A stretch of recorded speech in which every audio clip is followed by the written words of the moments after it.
Bonjour à tous et bienvenue sur boursicoté.com pour cette nouvelle analyse technique des principaux indices mondiaux avec un DAX donc qui imite un petit peu l'ensemble des indices européens avec un nouveau plus haut historique. On a donc plutôt validé ici le retour sur cette zone des 17 900.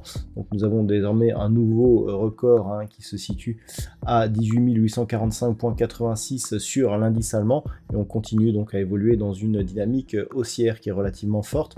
Donc difficile de définir un prochain objectif.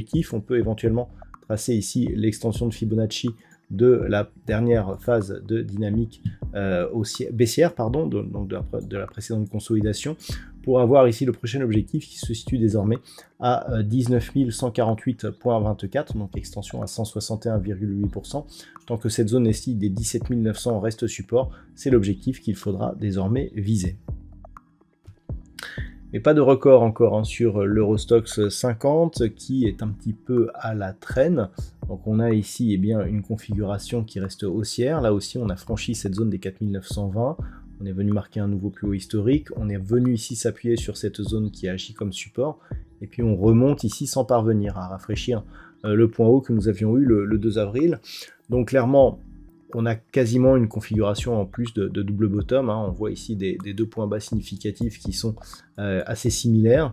Vu que l'on a cassé ici le point haut intermédiaire qui plus est, avec ici une zone de gap, on le voit clairement ici sur cette phase, on peut considérer ici que nous sommes sur une poursuite du mouvement haussier et que le nouveau record devrait s'inscrire aussi sur cet Eurostoxx 50. Et donc globalement, on reste haussier au minimum tant que les cours restent au-dessus ici de cette zone des 4920 points, mais globalement, on est plutôt bien orienté. C'est ce que d'ailleurs nous confirment les indicateurs actuellement.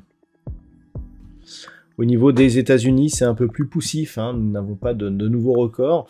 On constate bien toutefois que sur cette dynamique ici, la phase de consolidation est très faible. On peut d'ailleurs tracer le retracement de Fibonacci pour s'en convaincre et donc pour observer que on est à peine venu ici entamer le retracement à 23,6% de Fibonacci.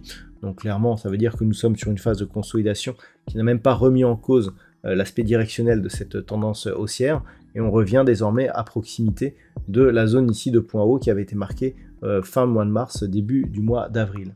Donc en cas de rupture ici de cette zone, on peut là encore une fois aussi tracer des extensions de Fibonacci pour voir un petit peu et mesurer le potentiel de cette cassure. Et là, en cas de poursuite, on pourrait viser 5457,23. Donc ça reste haussier malgré une cassure poussive ici de cette ancienne zone de record sur le S&P 500.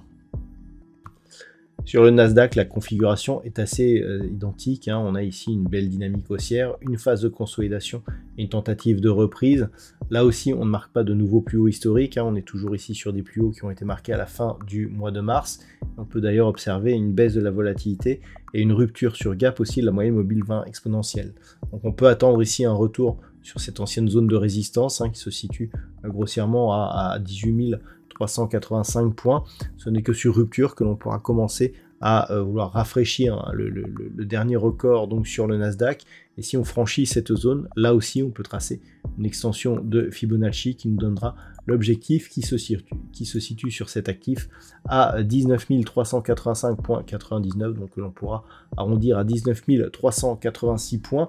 Un Nasdaq donc qui la semaine prochaine pourrait bien valider cette reprise haussière. Et puis enfin sur le Nikkei, c'est peut-être un des seuls indices sur lequel on ne profite pas justement de la hausse ambiante.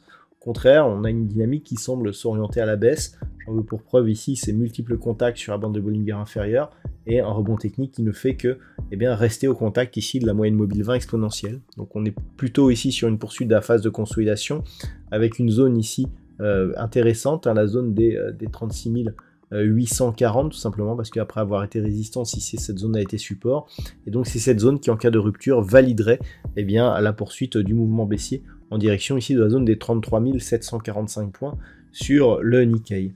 Tant que l'on reste ici au-dessus de cette zone horizontale, eh bien, c'est une résistance qui se transforme en support.